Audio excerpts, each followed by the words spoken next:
Bismillahirrahmanirrahim. Assalamualaikum warahmatullahi wabarakatuh.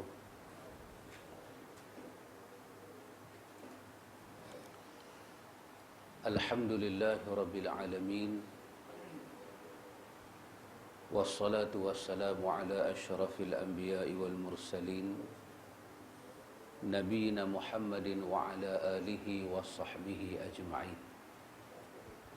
Allahumma ati nafsi taqwaha wa zakkiha, anta khairu man zakkaha, anta waliyuha wa maulaha, amma ba'du.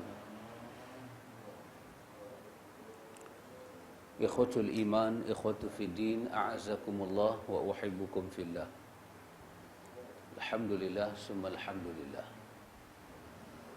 Alhamdulillah, ikhwatul iman, kita boleh duduk dalam majlis ta'lim selepas daripada solat subuh ini. Alhamdulillah. Ikhwatul iman disebut oleh para alim ulama kita yang mereka ini banyak melibatkan diri dalam bidang-bidang kejiwaan.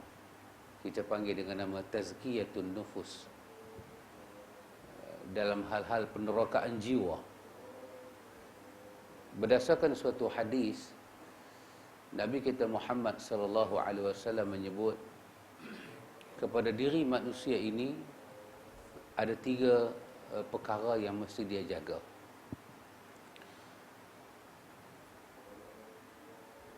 Riwayat ini disebut di dalam kitab At-Targhib wa Tarhib,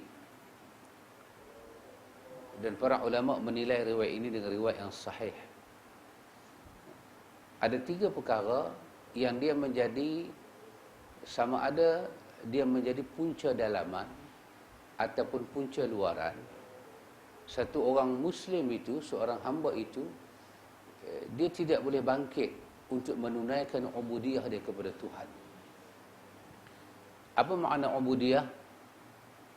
Itu yang Allah sebut dalam surah Az-Zariyat, wa ma khalaqtul jinna wal insa illa liya'budun. Iaitu tidaklah aku jadikan jin dan manusia melainkan supaya jin dan manusia itu melakukan ubudiyah kepada aku.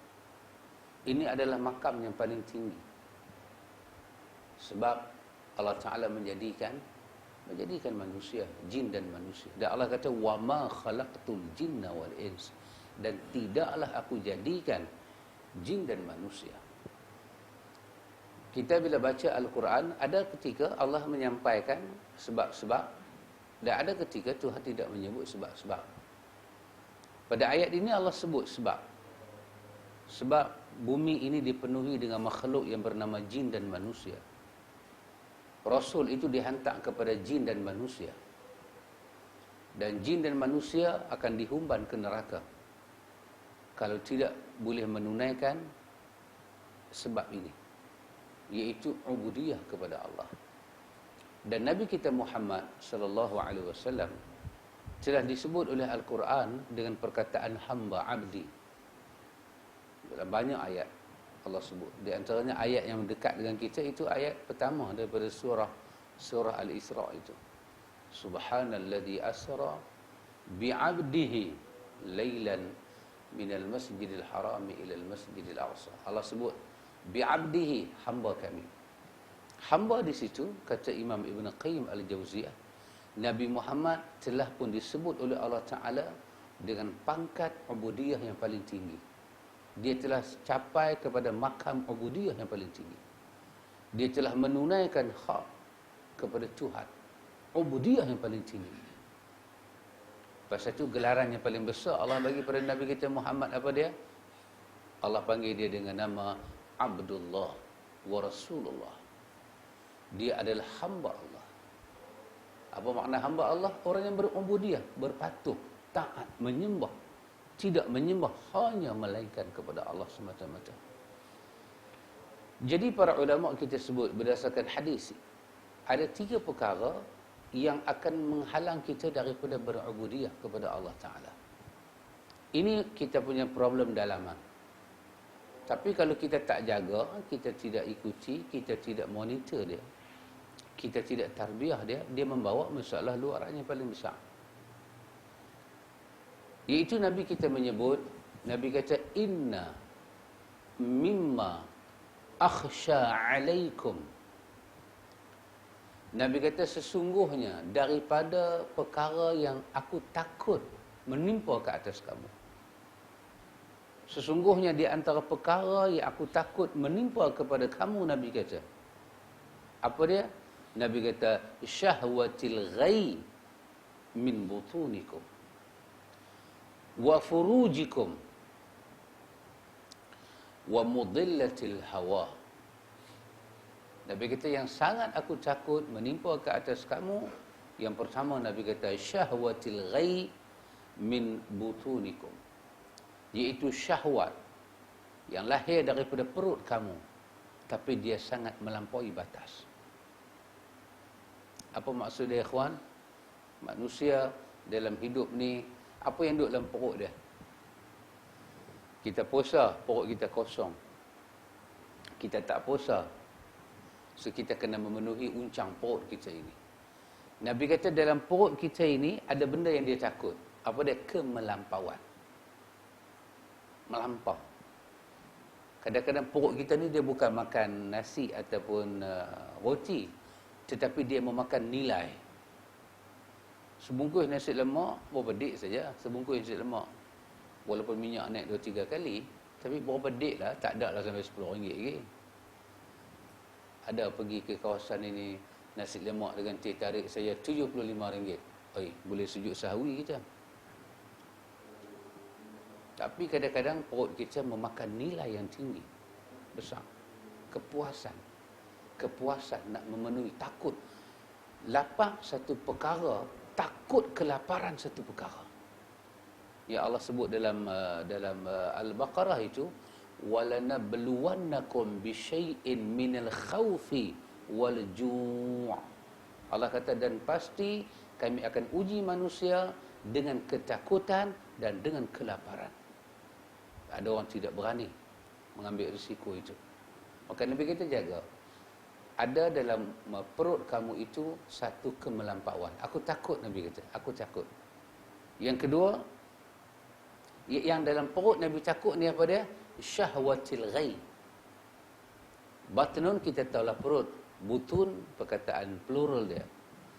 Yang ada dalam perut yang Nabi takut ni apa dia? Syahwat. Kita kalau kata syahwat, kita kata awak ni kuat syahwat. Maksud dia apa? Orang ni makan tongkat ali kuat lah. Syahwat dalam bahasa Arab bukan merujuk kepada tongkat ali ataupun tongkat Pak Ali. Tidak, syahwat bermakna keinginan. Keinginan. Pasal itu fitnah, Ibn Qayyim kata fitnah ada dua. Satu fitnah syahwat, satu fitnah syubhat. Apa makna syahwat? Keseronokan. Iradatun nafsi. Manusia mengikut diri dia dan meninggalkan petunjuk. Itu nama dia syahwat. Meninggalkan hidayah Tuhan dan mengikut kehendak diri dia. Apa diri dia suruh buat, dia ikut. Itu nama dia syahwat. Yang Nabi takut ialah Nabi kata syahwatul ghai, iaitu syahwat yang melampau berkenaan dengan perut manusia. Melampau.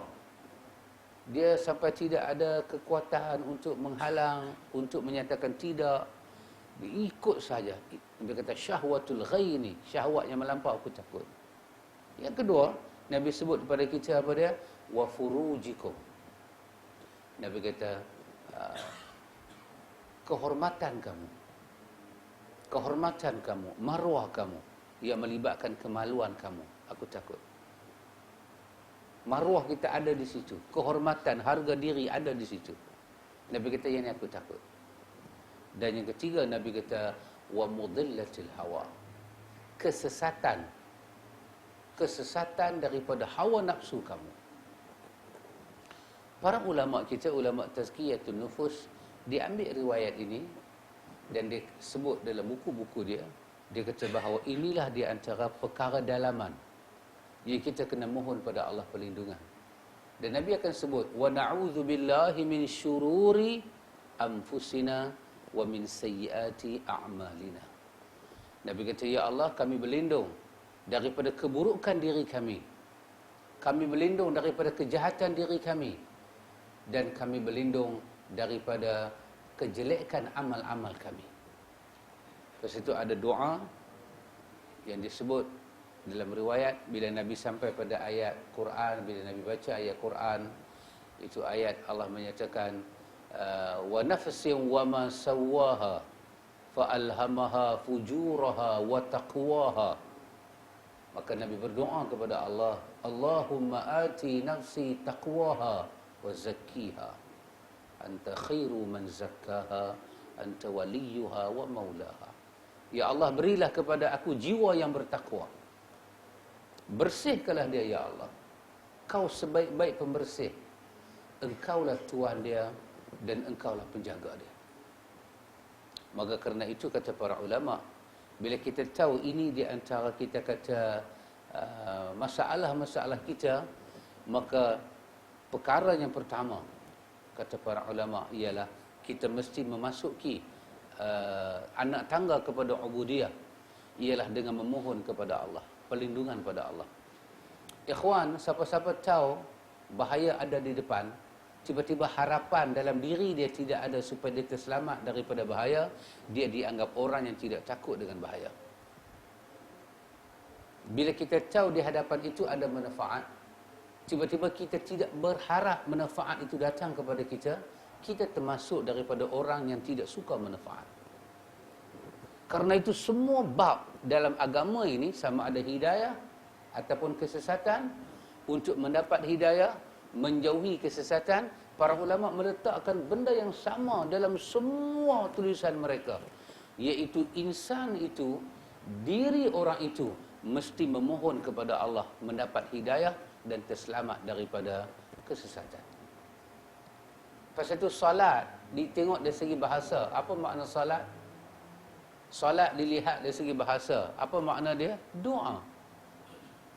Dilihat dari segi fiqh, istilah, barulah beberapa perkataan, perbuatan yang dimulai dengan takbiratul ihram, disudahi dengan salam, dengan beberapa syarat yang tertentu.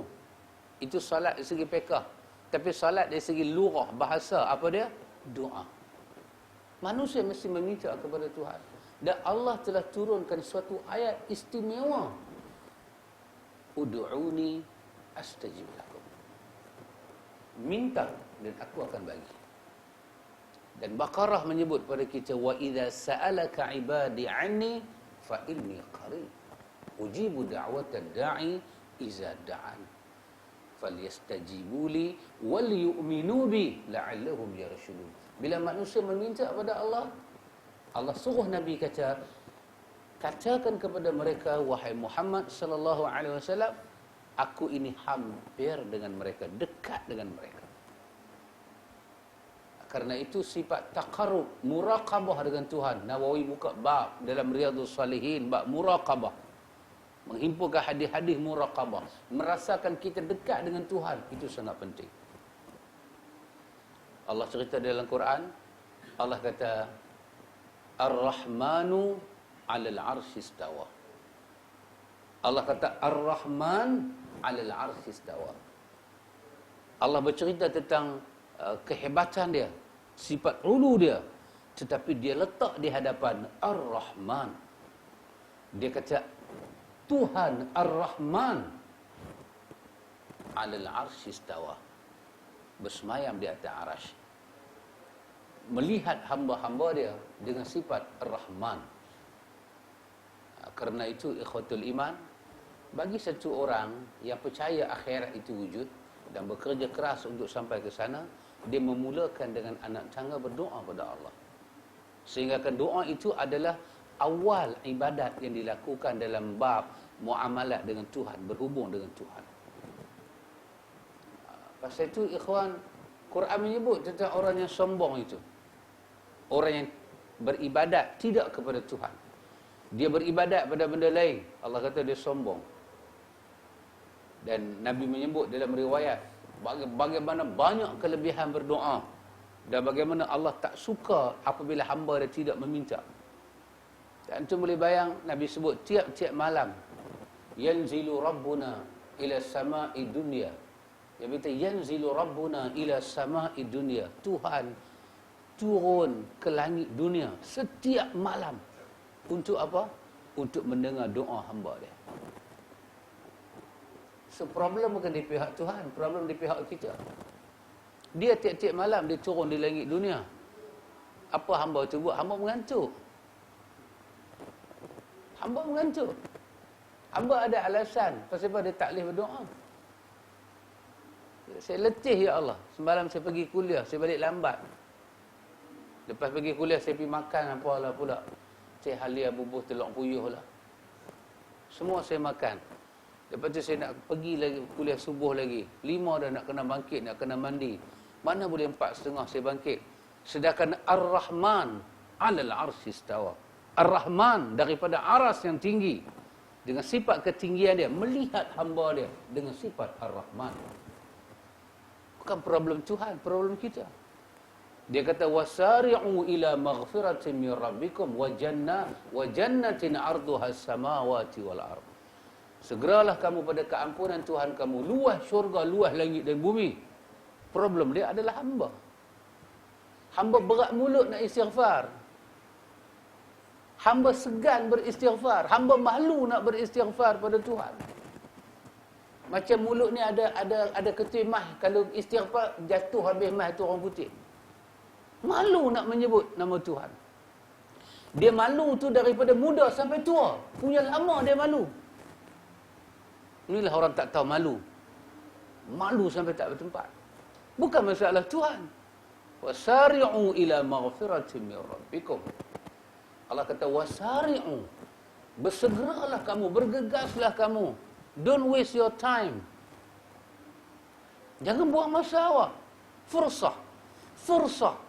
Ya Allah bagi peluang dan ruang yang Tuhan bagi.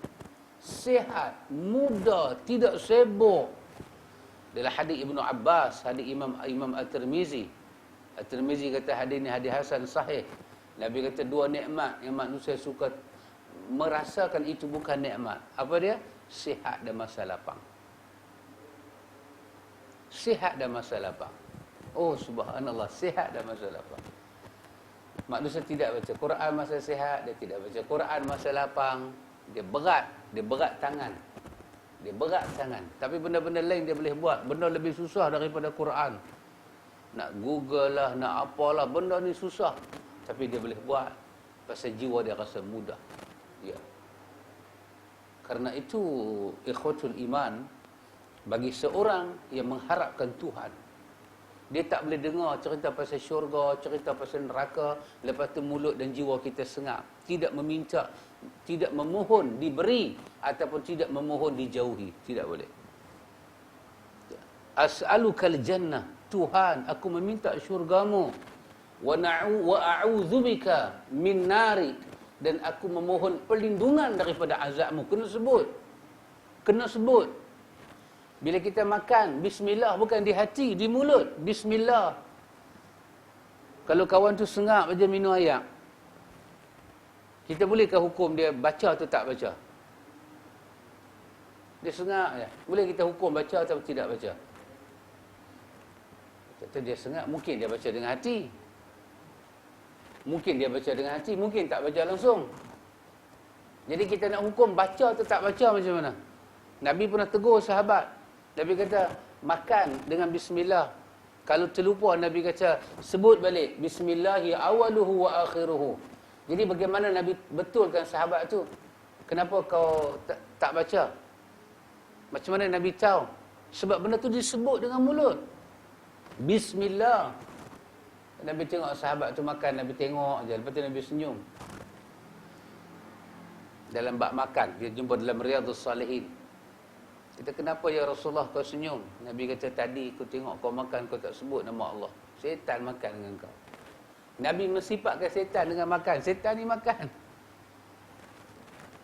Setan ni minum. Setan ni boleh muntah. Setan ni boleh kencing. Nabi sebut, Nabi sifatkan. Lepas tu Nabi kata bila kau sebut bismillahi awaluhu wa akhiruhu, Nabi kata aku nampak syaitan tu muntah kerana tu aku gelak. Aku ketawa tengok syaitan tak boleh makan apa yang kau makan. Pasal tu disebut. Bukan semua simpan dalam hati je. Pasal tu Quran kata Quran sebut kepada kita tentang orang-orang yang beriman, innamal mu'minuna alladhina idza dzukirallah wajilat qulubuhum. Disebut nama Allah, jiwa dia terasa. Wa idza tuliyat alaihim ayatuhu zadatuhum imanan. Baca ayat Tuhan, dibaca pada ayat Tuhan, dihurai, zadatuhum imanan. Iman dia bertambah. Dengan apa? Pembacaan. Dibaca Quran, dihurai. Kalau antum main kuliah lagu ni, saya sengap, antum pun sengap. Dia kata, ustaz tak mula lagi kuliah. Saya kata, dah mula dah dengan hati. Kuliah apa lagu tu? Apa yang boleh naik, apa yang boleh turun. Lepas tu Quran dibaca. Lepas tu iqra' kan. Iqra' bismi rabbikal ladzi khalaq. Iqra'. Baca. Bukan isma'. Bukan dengar. Baca. Baca. Lepas tu kena meminta pada Tuhan. Meminta pada Tuhan. Ada hadis-hadis bercerita. Bukan kata Nabi tadah tangan macam tu, mulut sengak, minta dengan hati. Tidak. Dia minta dengan mulut. Dia lafaz. Lepas tu ada lafaz dalam hadis. Ada Allahumma. Kalau Nabi minta semua dengan hati, riwayat tidak boleh diriwayatkan dalam bentuk perkataan lafaz itu. Diminta. Lepas tu kita tak boleh jadi orang yang malu. Meminta pada Tuhan. Tak boleh sengap. Kita sengap dengan Tuhan daripada umur 15 tahun balik sampai 65. Sengap. Cuba pergi minta kerja buat sengap lagu tu.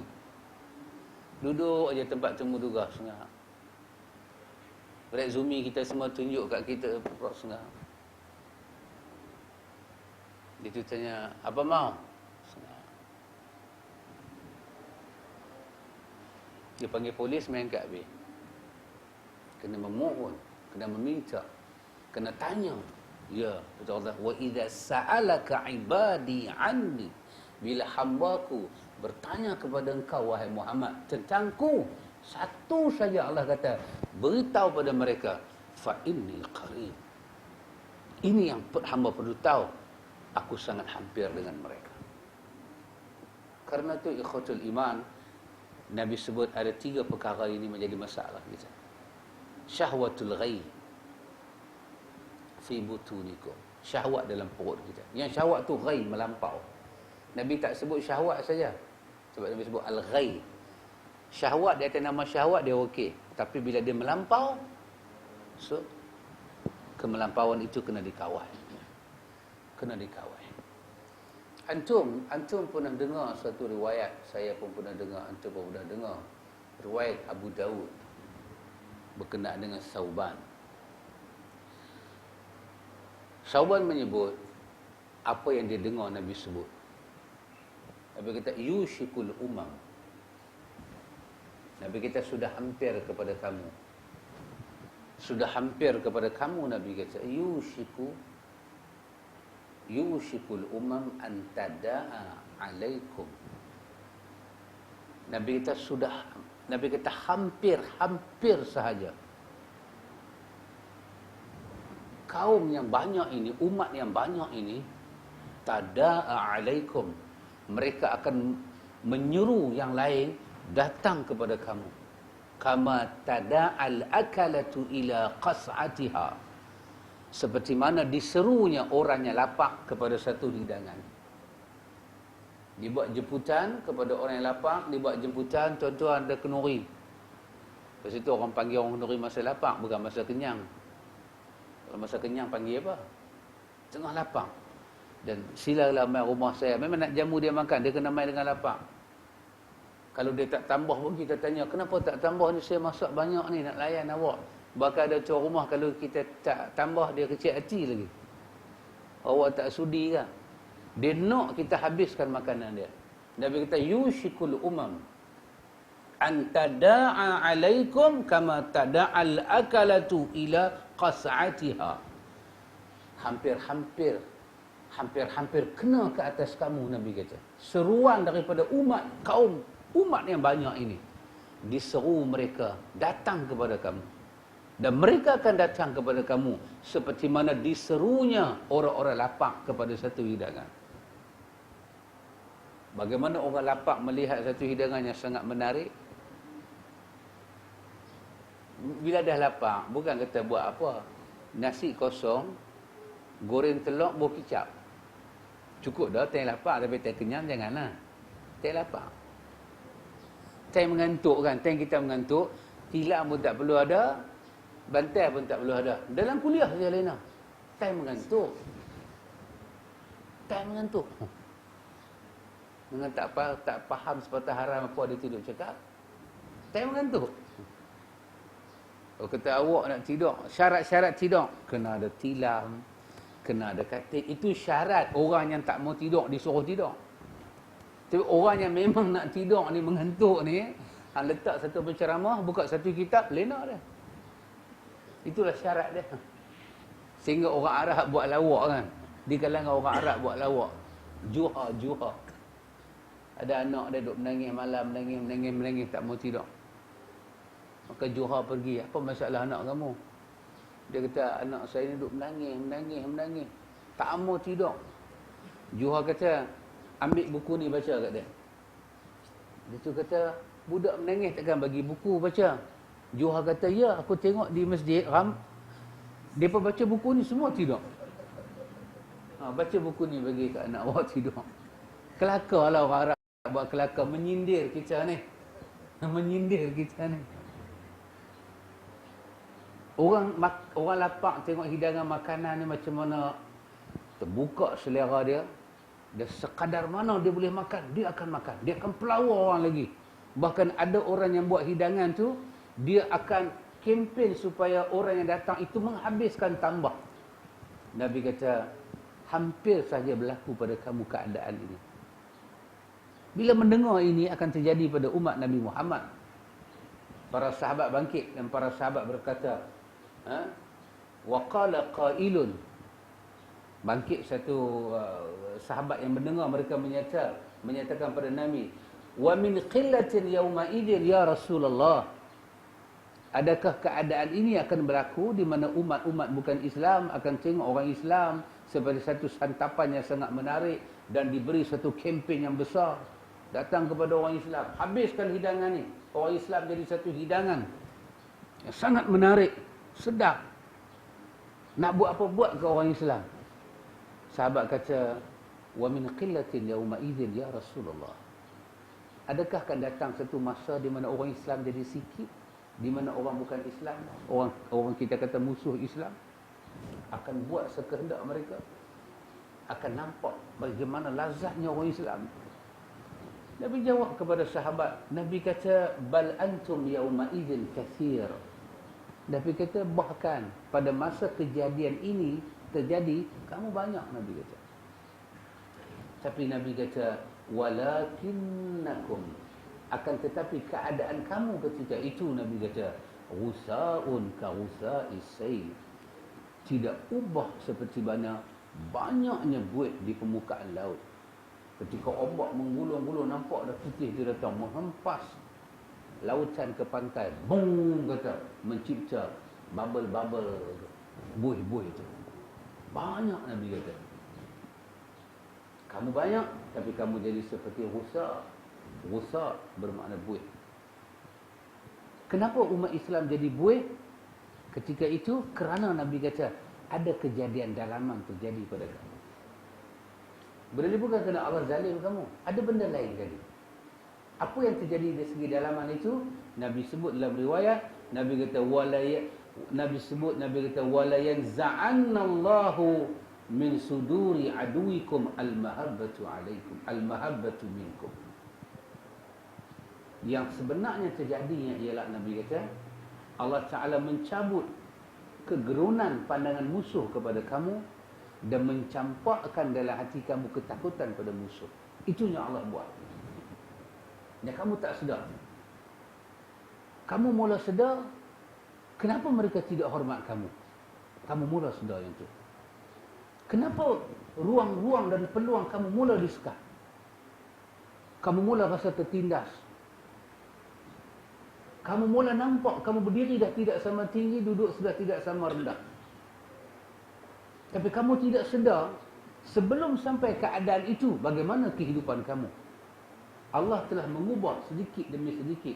Daripada hari kamu balik, sampailah kamu mencapai umur pencen. Perjalanan kamu itu yang mencipta ke arah supaya kamu takut pada mereka, mereka tidak takut pada kamu.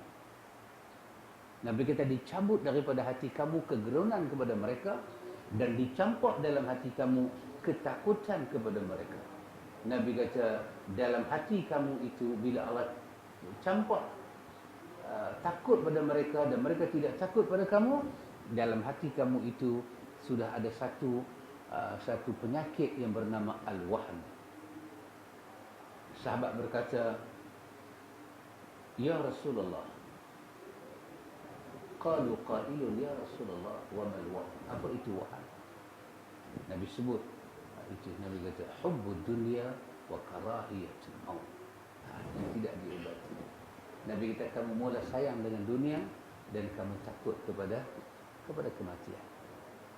Dalam riwayat lain menyebut pada kita bagaimana umat Muhammad akan cari dunia di akhir zaman sampai pada tahap la yubali, dia tak peduli. Tak peduli apa? Amin halalin, amin haramin. Sama ada itu daripada halal atau daripada haram. Nabi kata itu penyakit yang kena dalam pencarian makan, dalam ekonomi, dalam berniaga, dalam semua kamu kenal. Rupanya kita kena penyakit tak tanya halal haram ni diperhatikan oleh orang-orang yang memang duk lihat gerak-geri hidup kita. Sampai satu tahap tak tanya halal haram ni sampai pangkat very chronic. Yang mereka merasakan sudah tidak ada maruah dalam hidup kita. Ketika itu mereka hilang al-mahabbah, kegerunan. Dan Nabi kata apa? Wa karahiyatul maut. Nabi sebut pada sahabat, ittaqu zulma fa inna zulma zulumatul yaumal qiyamah. Hadis Muslim. Jangan buat zalim. Kerana zalim ni satu kegelapan kamu di hari akhirat. Nabi kata ittaqu syuha fa inna syuha halaka ahlaka man kana qablakum. Jangan kamu bakhil. Syuha dia panggil syuha. At-Tibi menyebut dalam kitab dia, kata At-Tibi, syuha ni satu sifat kedekut tetapi di dalamnya bercampur kezaliman. Dia tidak memberi bukan kerana wang dia sikit. Dia tak memberi kerana dia nak bagi kawan tu padan muka. Syuha. Ataupun dia memberi tapi tujuan dia nak bagi kawan tu susah. Nabi kata hati-hati dengan sifat ni, jangan ada. Kerana sifat ini Nabi kata telah merosakkan umat silam. Oh, subhanallah. Kita bila dengar riwayat lagu ni ikhwan, ya kena balik pada anak tangga yang pertama. Kita kata Tuhan, selamatkanlah aku daripada al-wahn. Hubbud dunya wa karahiyatul maut. Dan bagaimana manusia boleh kena hubbud dunya wa karahiyatul maut? Tak mula-mula tadi dia kata ada 3 penyakit utama. Syahwatul ghaib, syahwat yang melampau dalam perut, kemaluan kamu, dan yang ketiga Nabi sebut mudillatil hawa, setiap keinginan yang sesat dituruti. Jadi jemaah ikhwan sekalian, inilah petunjuk Nabi kita Muhammad sallallahu alaihi wasallam. So, kalau kita berada di atas petunjuk Nabi Muhammad, kita di atas hidayah. Kalau kita tidak ada di atas petunjuk Nabi Muhammad, kita tidak ada hidayah. Saya tutup. Saya labuhkan tirai kuliah ini. Labuhkan tirai. Kuliah tak boleh panjang-panjang. Kuliah pendek-pendek sudah. Satu, simpan dalam kepala kita. Apa dia ikhwan?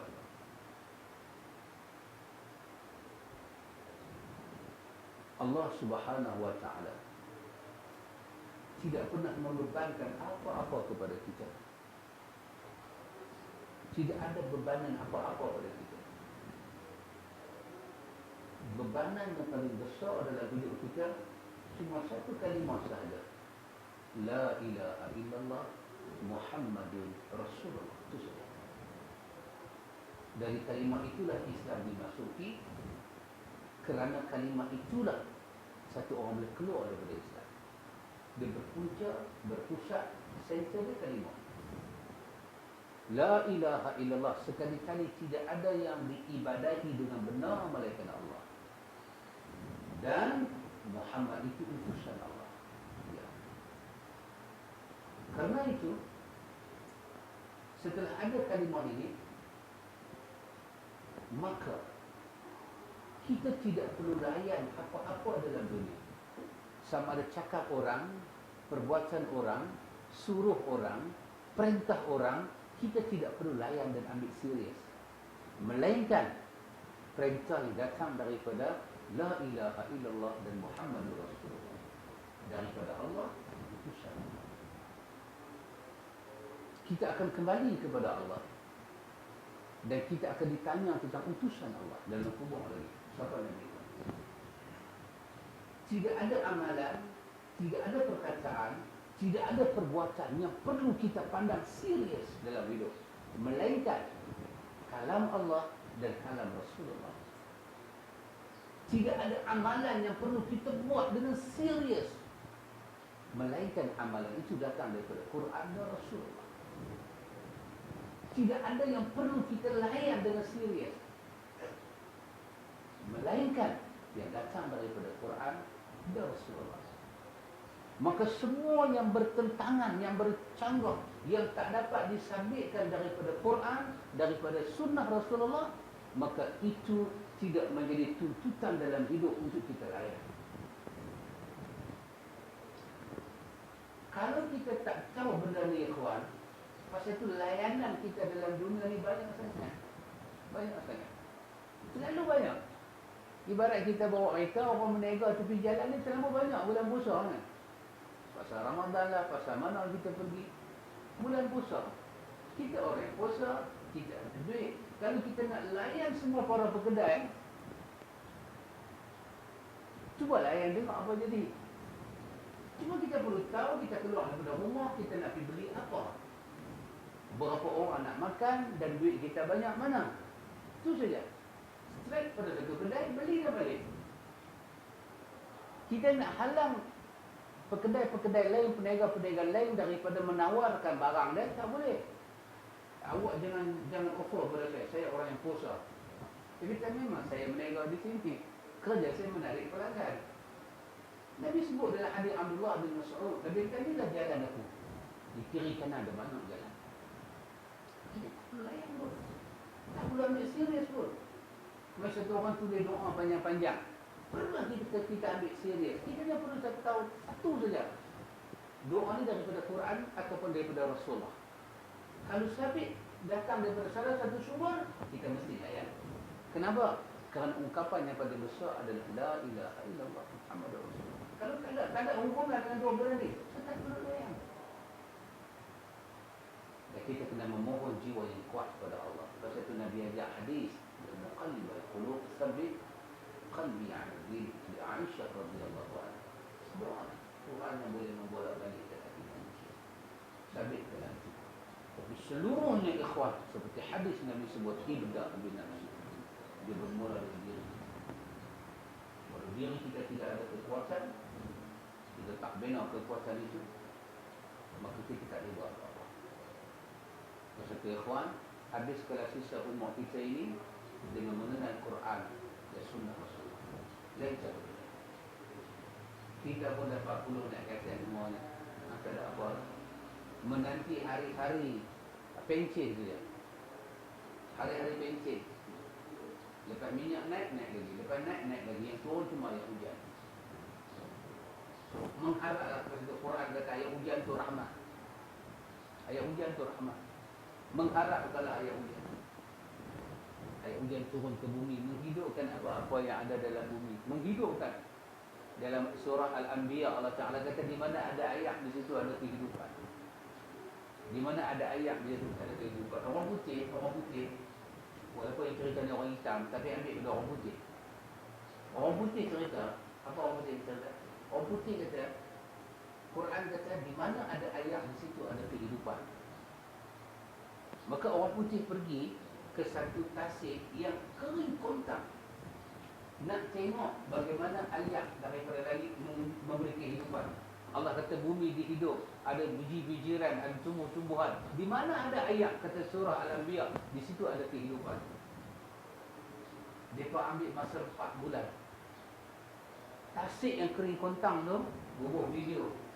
Dia video ni lah, bubuh video tengok bagaimana dia naik. 1 titik ayat turun, 2 titik, 4 bulan. Musim kemarau nak berpindah kepada musim hujan. Mengkap. Boleh bawa cangkui, pergi cangkui tanah tu mengkap. Dan tanah bersang. Betul-betul tunggu hujan turun. Bila hujan turun, ayat naik dalam tasik. Satu benda dia tengok, bila ayat naik dalam tasik, ikan keluar. Ikan ni main kat mana? Dia bermula tanya. Sedangkan tasik tu tasik yang kering kontang. Tak ada ayat. Bagaimana ikan main? Mereka nak cari jawapan bagaimana ikan tu main. Mereka tunggu pula lagi 4 bulan musim kering. Antu boleh tengok ini video dalam YouTube. Tengok. Kering. Bila kering dia pun pasang video. Nak tengok ikan tu pergi tak mana. Kod bila kering, ikan tu ada satu arus lari pergi rumah flat ke rumah mana ke. Bila ayat tu pelan turun, dia pun mula melihat ikan tu get ready untuk menghadapi zaman kemarau. Ada 2-3 jenis ikan yang tak pergi ke mana-mana, duduk dalam tasik yang tanah tu protect dia. Dia tidak makan, dia tidak minum, tanah tu menyeliputi dia. Daripada tanah tu dia masuk ke dalam tanah, hanya ada sebesar jarum saja udara untuk dia bernafas untuk 4 bulan. Dan ada ikan, tanah tu membentuk seperti kelongsong, dia masuk dalam kelongsong tu. Dia hidup dan dia tidur 4 bulan dalam kelongsong tu. Bila datang pula hujan, dia akan pecah keluar daripada kelongsong tu, dia hidup. Ya subhanallah. Ya betul. Di mana ada ayat di situ ada kehidupan. Allah Ta'ala kata faliqil habbi wal nawa. Subhanallah. Dan kita pun ikhwan, di mana ada hidayah Allah, hidayah Rasul, di situ ada kehidupan kita dunia dan akhirat. Dan tengoklah di mana tidak ada hidayah daripada Allah dan Rasul, jiwa kita tidak hidup. Semoga Allah merahmati kita dunia sampai akhirat. Cukuplah cakap itu. Mudah-mudahan diberkati Allah. Terima kasih kepada semua. Abayin terutama. Saya pun tidak cadang buat kuliah subuh. Saya hanya main makan angin saja. Saya kata Abayin saya tak mau kuliah. Tumpat ke, mampat ke apa saya tak mau. Abayin kata di sini tak boleh lah tak main. Cuma saya paling takut kalau kuliah terkejut tergempak lagu ni. Kalau hari ini ada ustaz lain punya tempat saya ambil. Ini satu kezaliman. Ini jangan dibuat. Kalau saya mengambil alih tempat ustaz lain, ini satu kezaliman. Tak boleh. Saya paling takut yang tu.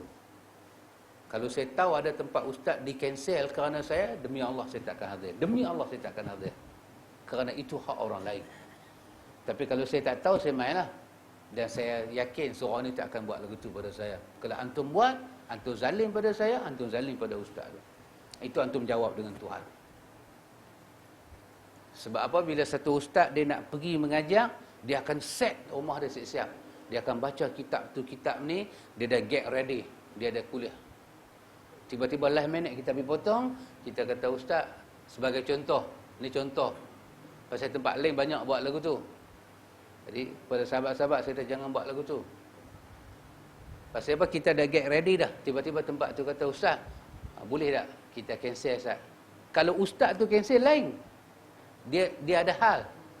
Tapi kalau kita pergi cancel, pasal apa cancel? Abang, satu mamak pula nak main. Allah, mamak pula. Kalau keturunan raja tak apa pula. Satu mamak pula nak main, dia jadi tersentot. Hak dia nak ajang tu semua jadi tersentot. Ini satu kezaliman. Tidak boleh dibuat. Orang sunnah tidak akan buat demikian. Kecuali ustaz tu kata, tak apa. Ana pun cadang nak rehat, kebetulan ana nak rehat. Orang Melayu kata ibarat mengantuk disurungkan bantai. Oh, Allah dah ada ustaz mai, alhamdulillah lah. Ana bolehlah rehat pagi ni, itu lain bab. Kalau kita pergi kata tolong cancel ustaz, boleh dah. Ustaz tu tanya pula, pasal apa nak cancel? Pasal apa nak cancel? Ustaz duk mai tiap-tiap minggu. Dia ni bila mai sekali, hati ni boleh kecil. Bila hati kecil, silaturahim dia boleh jadi renggang. So, saya harap pagi ni saya tidak ganggu tempat siapa-siapa. Kalau saya ganggu, saya wajib beristighfar pada Tuhan. Antum dan saya berhimpun di atas dosa di sisi Allah. Bila banyak dosa, hati kita akan jadi keras. Pasal itu, ulama' salaf kata apa? Apa kata ulama' salaf? Kata ulama' salaf suka bercakap perkataan ini. Dia bukan hadis. Dia perkataan ulama' salaf. Kalau kamu lihat apa yang pemerintah buat pada kamu, dia zalim pada kamu, ketahuilah, itulah kehidupan kamu. Sehingga Allah hantar pemerintah demikian. Kalau kamu nak pemerintah ini tidak zalim pada kamu, kau ubahlah hidup kamu. Ubah hidup kamu. Allah akan ubah pemerintah untuk kamu. Oh, subhanallah. Hari-hari minyak duk naik. Apa hal? Should be wrong somewhere. Kadang-kadang kita ni, ikhwan, kita tak nampak kita terzalim. Tak nampak. Simple. Contoh simple. Ni, makanan. Very simple issue. Makan. Makanlah, sahabat. Ni, orang bagi ni makan. Sahabat tu kata, saya kenyang, saya tak boleh makan lah. Saya kenyang. Apa lain tahu, orang bagi pun tak makan, kita makan. Pasal apa? Pasal yang bagi tu best friend dengan kita. Makan kenyang. Jalan pergi taman mana ke, pergi rumah kawan, rumah member kawan tu pula. Dia tu pula bagi apa ke, kari pak ke, kari apa ke. Dia tu pula kata, makan. Oh, kita tak boleh lah, saya kenyang lah. Kita paksa juga dia makan. Untuk makan. Sedangkan dia bagi tahu dia kenyang. Dia tak boleh pergi. Dan bila dia kata pada kita, awak dah suruh saya makan ni, kenapa awak tak makan? Dia kata, aku tak boleh makan lah, aku kenyang. Hutang dia kenyang, hutang orang lain dia paksa. Adab makan macam ni tak ada dalam agama. Tak ada dalam agama. Awak sendiri tak makan, awak paksa orang suruh makan, lepas tu awak bagi satu appetizer dekat dia, bagi pembuka selera, awak tak makan. Ini satu bentuk adab yang sangat zalim. Pasal itu dalam hadis Tirmizi, hadis Bukhari, bila sahabat tu demam, dia pun masuk bubuk pergi suap kat dia, dia tak mau makan. Dia pun suap juga suruh makan. Nabi datang. Apa Nabi kata? Jangan paksa orang sakit makan. Jangan paksa orang sakit minum. Kerana itu akan menambahkan sakit dia. Oh, subhanallah. Ya.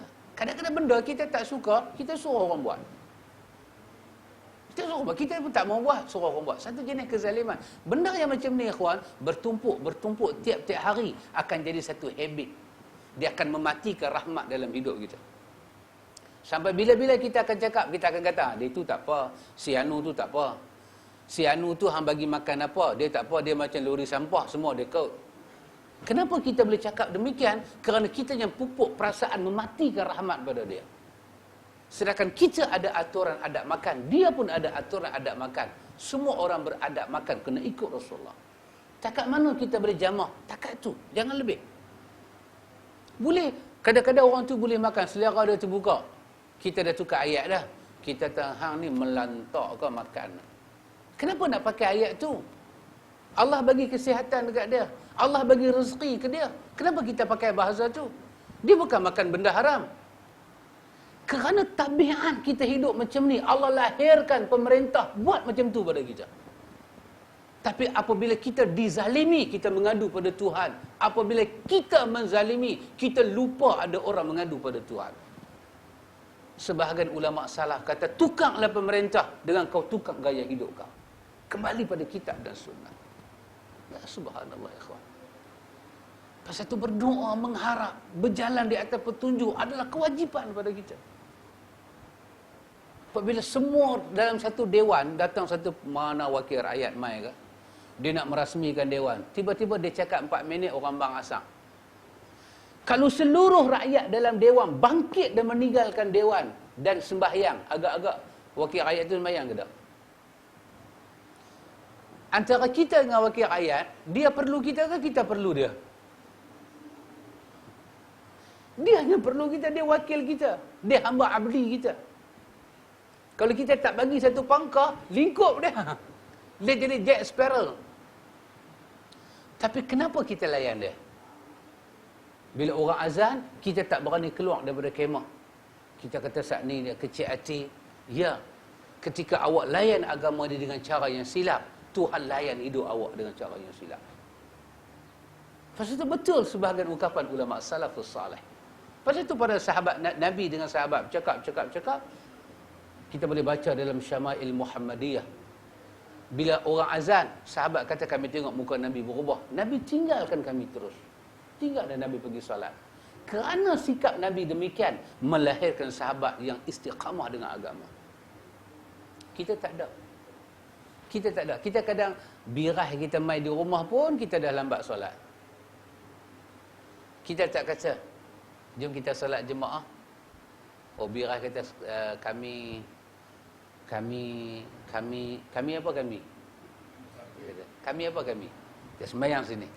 Kami jauh lah pergi masjid. Tak apa. Bumi Allah ni semuanya boleh sembahyang. Azan situ, qamat dalam rumah kita. Sembahyang. Apabila kita boleh hidup dengan Tuhan, dengan cara Tuhan, maka Tuhan akan bagi kehidupan pada kita. Inilah firman Allah yang ada dalam surah Al-Anfal. Ya ayyuhalladzina amanu istajibu lillah wa li rasulihi iza da'akum lima yuhyikum. Wahai mukmin, sambutlah seruan Allah dan Rasul apabila Allah dan Rasul memanggil kamu kepada yang menghidupkan kamu. Maksudnya ikhwan, anak kita, keluarga kita didik atas agama. Syirik kita tidak buat, bid'ah kita tidak buat. Berjalan di atas tauhid dan hidayah Rasulullah sallallahu alaihi wasallam. Jangan mengambil masanya lama untuk mengikut kitab Allah. Al-Hadid bagi tahu kepada kita, nescaya akan keras hati kita. Akan keras hati kita. Kita ubah hidup kita, Allah akan ubah dunia untuk kita. Tapi kalau kita tak ada keyakinan tu, orang politik dia hidup dengan angka. Banyak orang sokong dia ikut orang tu. Sikit orang sokong dia takut nah. Pasal siapa yang kuat? Majority ke minority? Minority mau apa? Orang politik buat yang tu lah. Kalau minority nak menari ya. Joget lah. Kalau minority mau agama, dia tak layan lah. Tapi kalau majority mau agama, orang politik pun tak ada jubah, pergi Mekah beli jubah. Tak ada kepiah pun pergi pasal malam cari kepiah. Pasal apa? Pasal nak main rasmi tempat-tempat macam ni. Sejuk boleh tengok bagaimana sebenarnya rentah kepada hidup ni, ikhwan. Yang benarnya Allah Ta'ala itu Rabbul Alamin. Dia yang mengatur alam. Berubudiahlah kepada Allah. Minta pada Allah. Pohon pada Allah. Dan ubah hidup kita. Allah suruh minta pada dia. Minta sungguh-sungguh. Dengan linangan air mata. Sembah dia. Jatuh rebah di hadapan dia. Allah Ta'ala sebut dalam Al-An'am. Faquti'a dabiral qaumil ladhina zalamu walhamdulillahi rabbil alamin. Allah kata Allah Ta'ala akan putuskan orang-orang zalim ini sehingga mereka jatuh di hadapan Tuhan. Segala puji bagi Allah, Tuhan Rabbul Alamin. Dalam Al-Isra Allah Ta'ala kata ja'al haq wa zahaqal batil innal batila kana zahuqa. Bila datang kebenaran, batil akan jatuh. Dan kerana kebatilan itu, dia tidak pernah kukuh, kata Allah. Manakala kita pula tengok batil takut. Pasal Nabi dah habaq dah kan, kamu akan sama ada sunnah ataupun Islam tu, orang akan datang pada kita seperti orang lapang pada satu hidangan. So, Nabi suruh kita kuat. Sayang dengan akhirat. Duduk dalam dunia sebagai satu amanah. Jangan takut untuk balik bertemu Allah. Allah akan ubah kehidupan manusia. Ikhwan, ala kulli hal, atas hati kita lah. Kita percaya, kita yakin dengan ajaran Allah dan Rasul, kita akan dapat. Kalau tidak, kita akan dapat sebaliknya. Terima kasih banyak-banyak kepada semua sahabat. Semoga diberkati semoga dirahmati oleh Allah dunia sampai akhirat. Ingat 10 minit lebih juga rupanya. Subhanakallahumma wa bihamdika asyhadu an la ilaha illa anta astaghfiruka wa atubu ilaik. Assalamualaikum.